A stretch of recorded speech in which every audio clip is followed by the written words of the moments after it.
right, there's something called budgeted corruption. Did you know about that? That there's there's corruption that is in the budget. In the budget, there's a space for corruption. So here is an explanation from one Tony Kitonga on Twitter.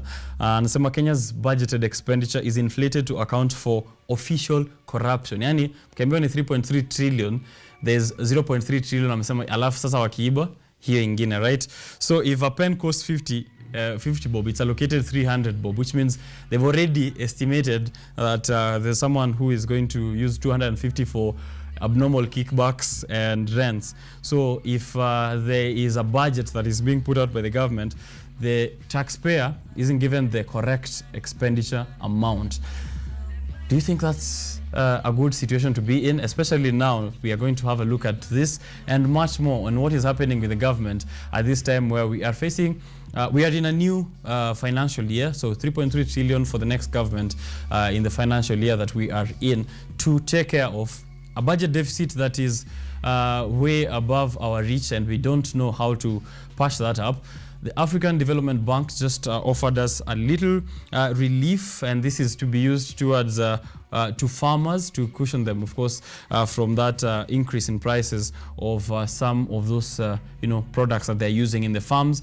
The government is using subsidies to cushion us as well from products of things like maize now, which is at 100, maize flour, which is at 100 bob, oil products, petroleum at a liter is at 150 Kenyan shillings because of the subsidy. However, if the subsidy is scrapped, we are going to look at 200 bob for that, 250 bob for a 2 kg packet of maize flour, and more of those issues of rising the cost of living. But in that, we are in a very heated time of the general elections of 2022 coming up in August 9th. Less than 25 days to go for those elections, which are budgeted at 40.9 billion, as I've just kept saying. And it's among the highest in the world, coming just right after a few developed countries like the United States and India, which, of course, if you take a look at their population, it is expected that they're spending that much. We have a population of just slightly above 50 million and voters at 26 million. The US has 250 million voters whose expenditure is at 1 trillion. Kenya, 40.9 billion. I'm having this conversation with an interesting party. Mr. Silas is joining me here on set. Not new on KUTV Rise today. If you're someone who's been watching Throwback Thursday with Ojwang Mari, I'm definitely seeing him on the discourse there, taking a look at various issues. Mr. Silas Akiro is a lawyer and entrepreneur who's worked and been in this field, of course, taking a look at various issues in the country, and a lawyer at Gatama and Associates. We're going to have a look at that kidogo tu, lakini most importantly, what do you think is going to happen with this kind of budget that we're facing for this year's elections? Remember, there's also expenditure that is being done by political parties, by presidential candidates, senators, MCAs, which is all still governed by the IEBC. However, the most important part now is how will the incoming government turn around this 40.9 billion? Do we really need to spend that much? Mr. Silas. Thank you so much. A very good morning to you, everyone watching KUTV today. As you've been told, my name is Silas Akiro. I work with the firm of Gatama and Associates. We are based at Parklands, opposite Mpisha Hospital. Right. Now, reacting to your question this morning, indeed, it is a matter of concern, a matter of great questioning, because as you noted, Kenya it's a developing country, right, not a developed country. We rate Kenya under the second world countries. But then when you look at the kind of expenses that Kenya already brings into its kitchen are worrying. And the person to really get concerned is the taxpayer. Taxpayer is the one who is actually supposed to really get concerned about the campaign expenses. Right. And so 40.9 billion. 1,600 shillings for every single voter. 1,600 shillings for every voter whenever you get the polling station come out, you've spent 1,600 shillings. I know, looking at the current economic crisis, the expenses in terms of feeding these materials, there could be delay. They would need for air transportation. Of course, they'll have to be transported by air, except for counties that are within the city. Except for polling stations that are within the city. So we'd like to figure in the transportation. We'd like to figure in the cost of this. Those are going to be the officials who are going to oversee this campaign or these elections. And so when you look at the expenditure vis-a-vis the people who are going to spend this money, you can put a bit of a question mark on the 40.9 billion Kenya shillings, Right. in terms of spending this money. But what I can say is the corruption spree that has always been in this country, awarding tenders, unscrutinized tenders, Right. and also trying to favor, those who are giving the opportunity to you to award those tenders. They would want a few coins back, and these are things that have been taking place in this country. Right. These are things that have been taking place in this country. They say we'll approve this kind of a budget for you, but spend this much, give us this kickback. Right. And that has really affected the way in which some of these things have been drawn. But don't forget that IBC needs to also think about a possibility of a rerun, which will be more expensive. Of course. Right. Also think about the possibility of nullification. Kenya has set that precedence before. Right.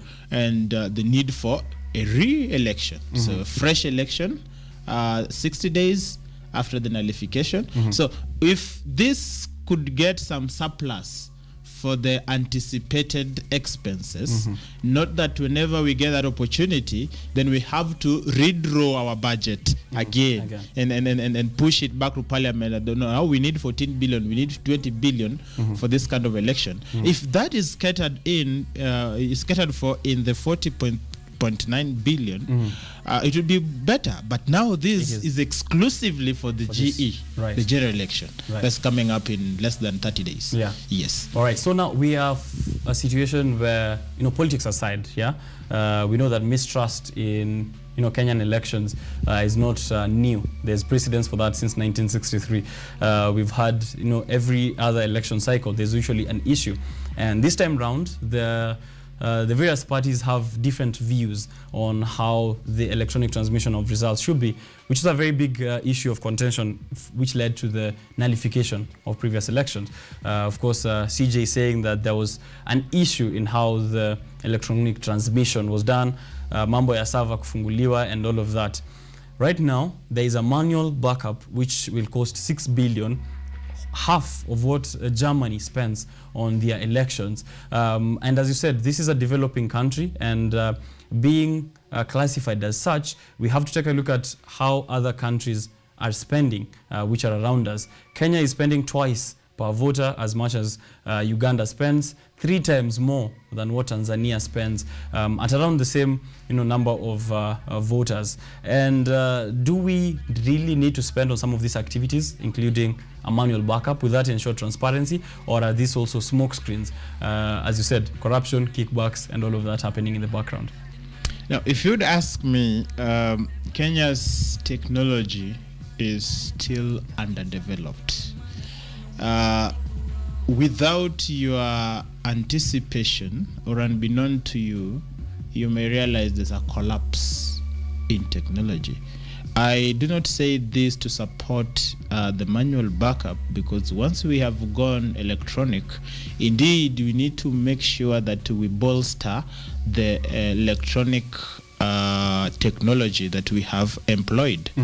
But because of the meandering into the resources that are supposed to even bring network. Right now, if you maybe go to your rural home, I may not know where your rural home is. Kisii County. Kisii County. Yes. Very good.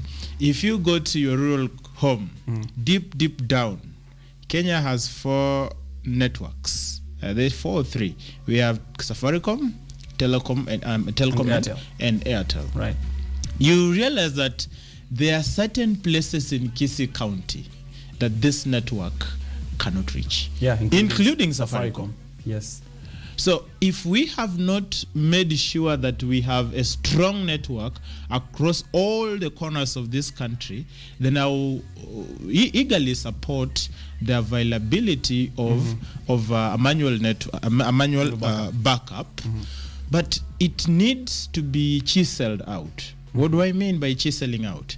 If there are counties where the network is strong, you don't anticipate a fallout unless there is an underhand dealing like Nairobi. We don't need to have a manual backup for them. And you see, the IEBC database is so intelligent that it isolates people per polling station.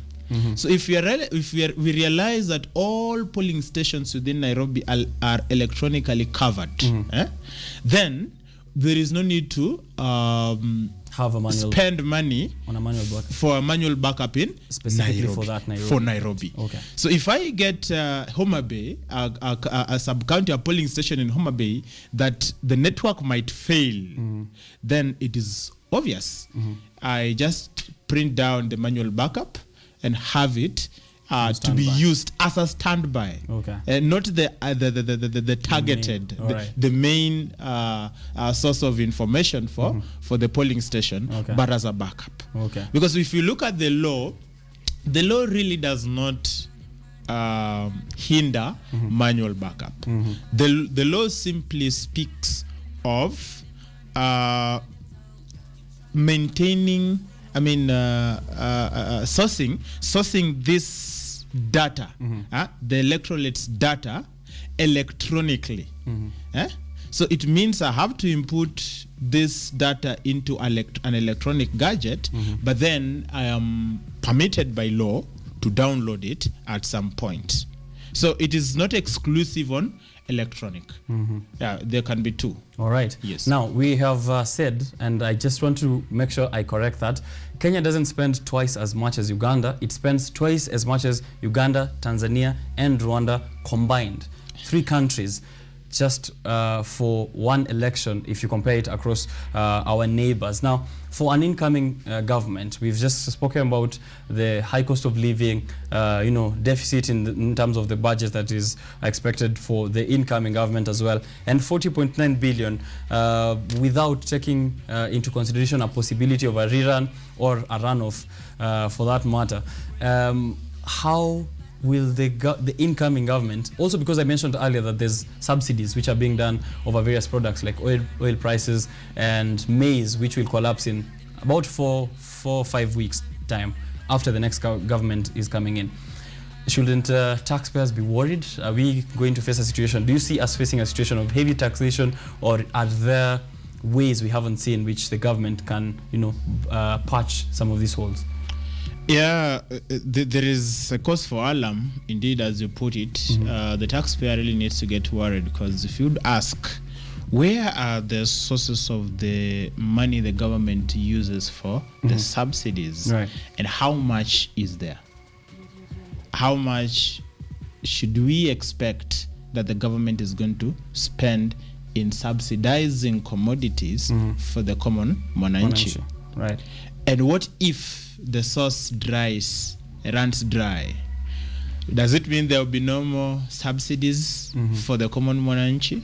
That really needs to be a question for thought and a cause for alarm, because if the government say it extracts the subsidy money from the consolidated accounts of the republic, then they have subsidized for the oil, not once, not twice, as they said it.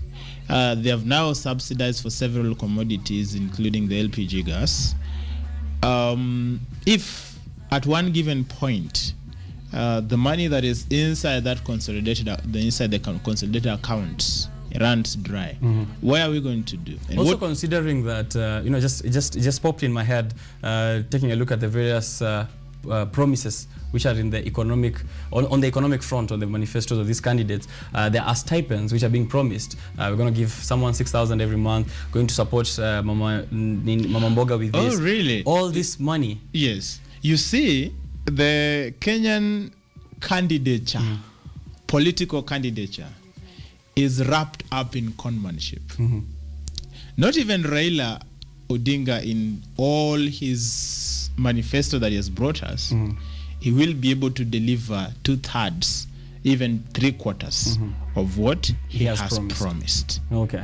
We'll get, as Kenyans put it, Kiswahili ingine. Yeah. We'll get some Kiswahili ahead here, being told that, now Kiswahili, unasema Kiswahili ita change because now as the country develops, economic issues have taken a center stage. Sure. Right. Because you see, when the Jubilee government was coming up, they did not factor in the fact that there would be issues to do with economic crisis, that we have this level of economic crisis, which has made them to suspend some projects, source money, transfer money that were meant for the one project, project A, to project B, or even extract money from all various projects to come to aid or subsidize the economic crisis. Remember, they promised us laptops, free secondary education, free education primary all the way to secondary. They began promising us since 2003. And is it really free? Look for Mama Mboga down there. They'll ask you, even the public primary schools, there are still some 50 shillings, 40 shillings that has to be done what? Has to be taken to school, to those schools. G exam money, this textbook is needed, security, whatever. They just find a way of siphoning some finances. Now we are talking about free university education. Remember, university education and free. These are things that are basically not feasible in terms of our economic levels. Our GDP will really not allow these things. There will be overriding issues in the country that the next government will have to cater for. For instance, have they catered for a possibility of disputed election where the country is ungovernable? It has been. We are not praying for that. We are actually urging Kenyans to vote in peace and make sure that they do not involve themselves in chaotic activities. But be as it may, this is Kenya. Have they considered that fact? Now they have to pump money into security to make sure that security is buffed up to restore peace. And that goes for 3-6 months.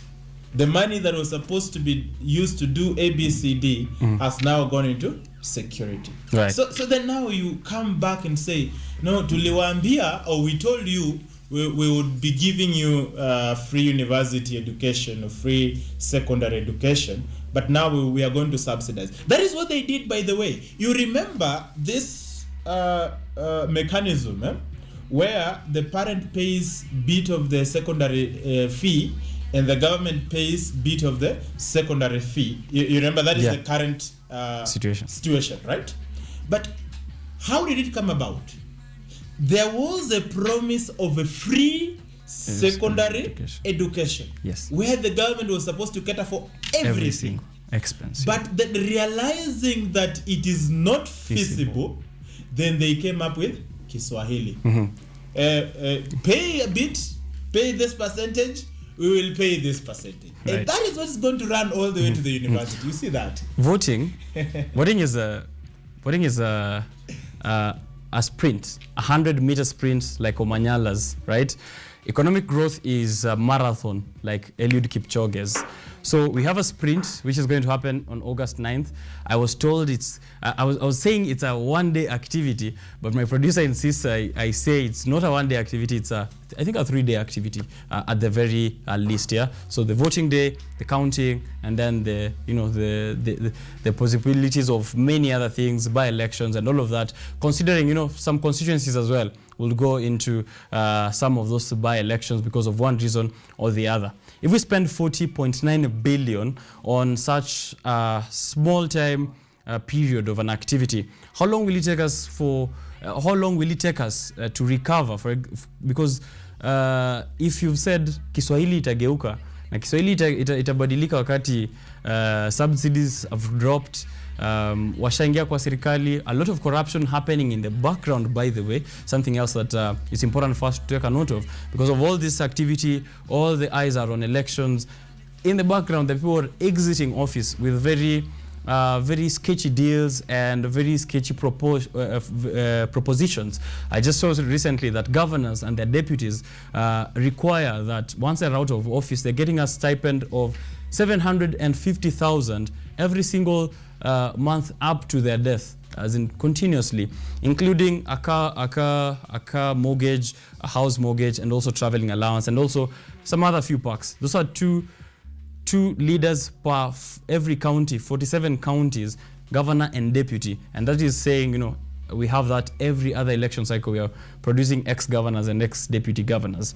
How long will it take this country or the incoming government or governments, because I see this taking more than 2 terms to recover from such a situation where we have a high cost of living, budgeted corruption, unbudgeted corruption, and expenses on such an election? How long do you think, Wakili, we are going to take to sustain this and also turn around the situation? Well, when you ask about how long, it all narrows down to the type of leadership shape we are going to take, the trajectory the incoming leaders are going to take after the election, their ability to mobilize for investment, and the level of their appetite towards corruption, and the stability, political and peace stability within the country, and taxation. The Kenya Revenue Authority's policies towards investments.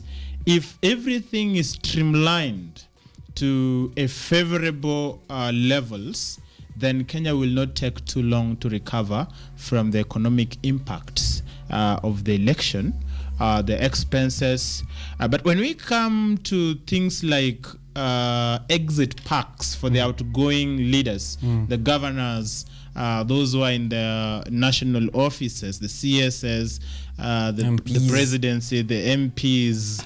I mean, you want to question, why would they want to exit with an amount almost equal to or greater than the salaries they've been receiving? Right. And you see, McHugh, apart from the perks they are suggesting, they also have pensions being given to them. They have there is how the government actually caters for their exit aside from what they are requesting for. So for me, I think these are non-issues that, one, the parliament really needs not to even give an eye on. They don't need to consider these things. This guy should be told, hey, thank you so much for serving the country at that kind of a level. And some of them, the counties are so pathetic. And they looted. Very pathetic. Yeah. Right. They looted a lot of the money they were given. They were, portioned by the assemblies, different assemblies and different executive committees. They looted some of this money. At the same time, you see the hefty packs they are pushing through Mwananchi. So if the law already stipulates how much these guys should exit with, that should be enough. Right. I want the people to ensure they are aware that right after the elections are over is when it will hit us that prices will not drop overnight. Subsidies will not increase suddenly. The environment will not be suddenly conducive. But just to ensure that you also know that vested interests are in there for each of these individual candidates who are going in. As you said, they have their own other personal perks that they are given naturally for being in office. However, even as they come into office, they have to recover the amount of money that they've been using in these campaigns that we are seeing. Currently, as I'm seeing here, the presidential candidates in Kenya are allowed to spend up to 5.2 billion Kenyan shillings while campaigning. Governors, senators, female reps have a limit of 433 million, and an MCA has a limit of 3 million Kenyan shillings to campaign. So if someone spends 3 million Kenyan shillings, or 433 million to campaign for a women rep position, you expect that definitely if they come in, they have to think about their $500 million. 433 million is a lot of money for them to come in and, first of all, begin with giving you subsidies. They can't give you an amount of money every month when they haven't given back to themselves. Yeah, we have to applaud IEBC on that first before we proceed, because they have been grappling with putting up a cap. Because you understand, if you followed up the show with Dr. Kingara, is it called Dr. Kingara of Law Matters? Yes. We were discussing something on election campaign financing. And by that time, we were still grappling with the issue of capping of the election expenses. And if IBC has put a cap, remember, there are these people, money launderers, the wash guys, who actually pump in money in terms of election, but in a bid to sanitize this money. Yes. So if we say 5 billion for presidential candidates, it's a good move. But back to your question. It is indeed true that the trend in this country has been that I go in as a first timer, try to do work to hoodwink the electorate. They elect me again, I disappear. Now I begin to make up for the money that I spent. Right. Usually that is done mostly in the second term. And if Kenyans can be wise, we are over 50 billion Kenyans. 50 million Kenyans. 50 million Kenyans, sorry. Yes. There are enough leaders in your counties. Give these guys each one term. You have the power. Because if you give them 2 terms, they will really try the first term. If there are potholes on the road, they don't build the road. They just try to cover up the potholes. Then the next term, you hear his grandchild has a company. Some big deals being awarded to a grandchild who has not even started talking. Right. Trying to cover up for the 3 million they used for campaigns. Right. And you see that is 3 million first term, 3 million second term. A total of 6 million for an MCA. You will loot to death.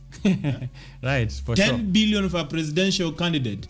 I'm telling you, they will take even your own shamba if you're not careful. Right. Definitely. As you think on what we can do, maybe as citizens, one thing you've mentioned is that, and I agree with that, just give them 1 term each. What I usually say is we need to get to a point where we run the country as a company. Exactly. Where if the CEO is not performing, you never hear people at a very big company, let's just use Safaricom because we're in Kenya. If the CEO of Safaricom is not performing and they're not getting profits, they're just experiencing losses, he never comes back and says, I need another term as CEO, and then I will, turn around this situation. Sure. Give them 1 term, run it like a company, and ensure efficiency. What else can we do also as well, even as citizens continue to look at the various manifestos of these candidates?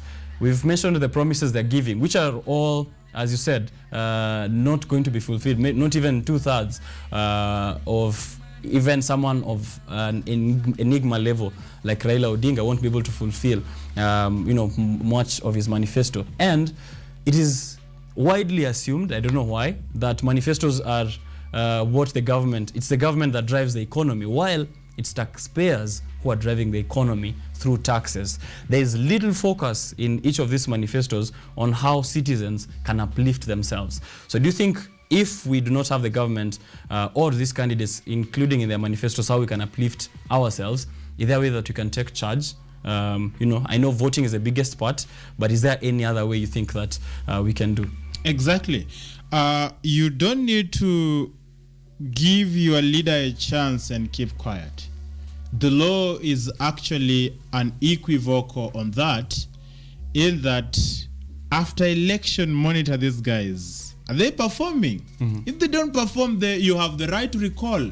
Let's do is put up some little demo somewhere there and recall your MP back. Strip him off of the powers. Right. And if that can be done in 1 or 2 counties in this country, then our leaders can begin to work. We are breeding up a society in which somebody does a lot of criminal issues. They have a lot of criminal allegations, and then the next thing you see, governance. Sanitizing their character through governance. And that is going to make good leadership impossible to this country. Impeccable leadership will be a thing just to breathe, to smell, but will not be able to reach it. If somebody can grab your land, perhaps even go ahead, as they say, kill you, and you still go around singing, you are bringing this kind of a trash type of leadership in this country. If we put a question of integrity on you, please sit down.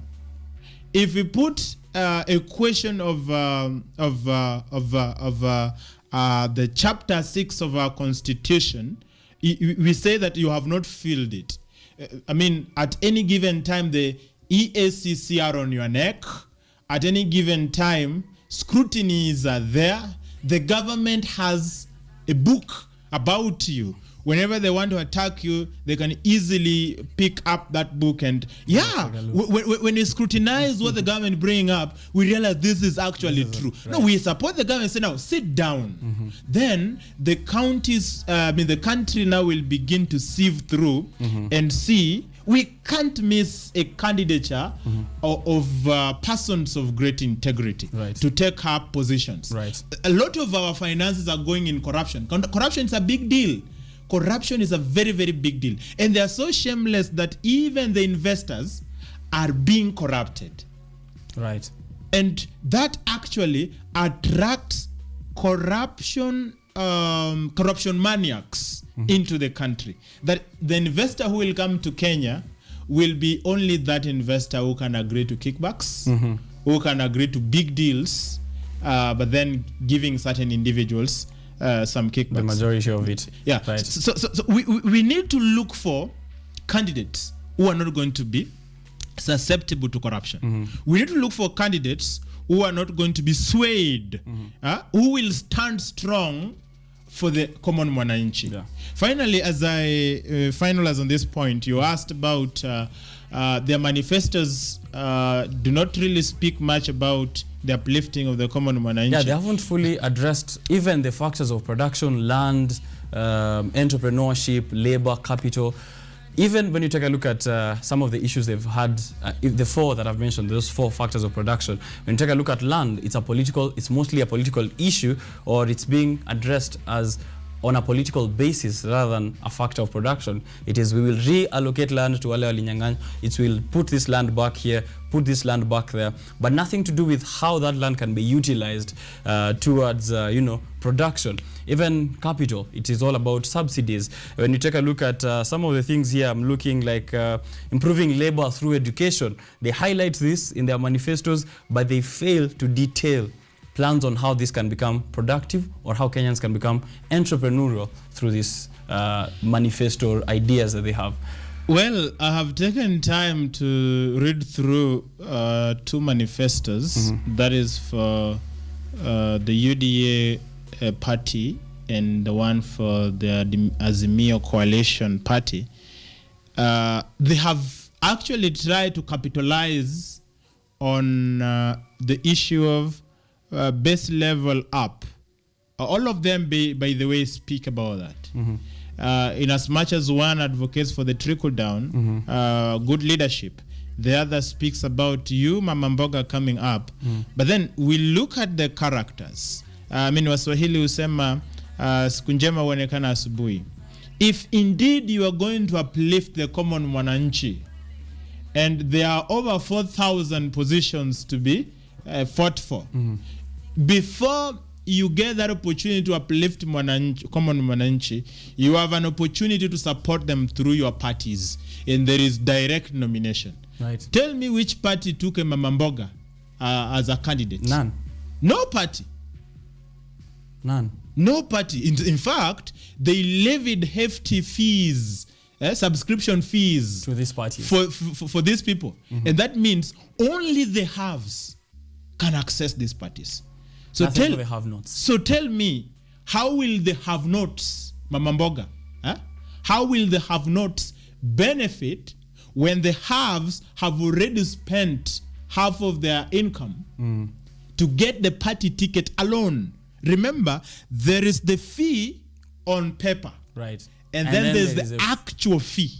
Unbudgeted. Unbudgeted. Right. When you hear somebody threatening, if I don't get this seat, I'll say something. bring back my 2.8 billion. Right. Yeah? But 2.8, how did you know, that's the question I would ask at IBC. Something has been mentioned of 2.8 billion. How was it allowed? How was it allowed that one candidate can give 2.8 billion to get a ticket, and yet their fees, subscribe fees are there? Presidential 1 million shillings. Right. That was the maximum. Yeah. So you realize that they have beautiful dreams. All the parties have beautiful dreams. Even Wajakoyo, he does not have a bad dream. He has beautiful dream to uplift the hyenas. Oh, sorry. They have notes. Yes, they have notes. But then implementation. Yes. Even Wajakoya, after getting into office, you'd hear, try killing a hyena here, you will see. Definitely. You will hear Kiswahili itageuka. Kiswahili itageuka. Kweli. These people are just trying to take us for a fool. And it's high time Kenyans actually rise up to the occasion. Okay. Become somebody who can actually speak out for what you want. All right. Not to be spoken for. Ile maneno ya baba akisha sema, baba amenisomea. Leave those things aside. Have some baraza. If you really can't read, bring that member of your community that you know is able to read and is impartial. Ask him. Read us this manifesto. Try to elaborate it to us. And you'll see these people who cannot read, once they get to understand the content of the manifesto, they will give brilliant ideas. And they will even, so these guys are trying to say like this. They can't read, but once read for, they've already understood. They will understand. And then they will know how to vote. Right. But ethnic division in this country actually hinders perfect electioneering. Ethnicity in this country. Okay. Right. Hinders a lot. That I am not, even as a professor, a doctor, or a lecturer, or somebody who's gone to school, I cannot vote on the basis of developmental agenda, but I must vote on the backdrop that he is from our community. Right. That kills a lot of judgments in every electioneering period. Right. And that is what actually breeds the chaos that arises during this. I believe you'll give me a parting shot. Right, definitely. To at least... Definitely, Mr. Silas yes. Akiro, of course, giving us his thoughts on this expensive poll that we're facing in Kenya, one of the most expensive all over the world. Maybe just to put just a little bit of perspective, I had something here to read. And here, yes, as I said, the United States spends 1.7 trillion on election, having 250 million registered voters, which is about 6,000 for every single voter. India, one of the world's largest populations, has 910 million registered voters, spending over 10,000 per voter. And this was in 2019, while Germany, which is a smaller sized country, of course, compared to Kenya even, but still more developed and spends less on general elections globally at a mere 12 billion. When you come close to Kenya, comparing it to countries which are around us, when you look at Ghana, for example, and it's double than Ghana's election, which spends 890 per voter, while Kenya spends 1,700 or thereabout. If you combine Uganda, Tanzania, Rwanda, you find that Kenya spends twice as much as all of these three countries combined. 53,000 polling stations and so many candidates going out for these elections. 40.9 billion being spent by the government that we know of.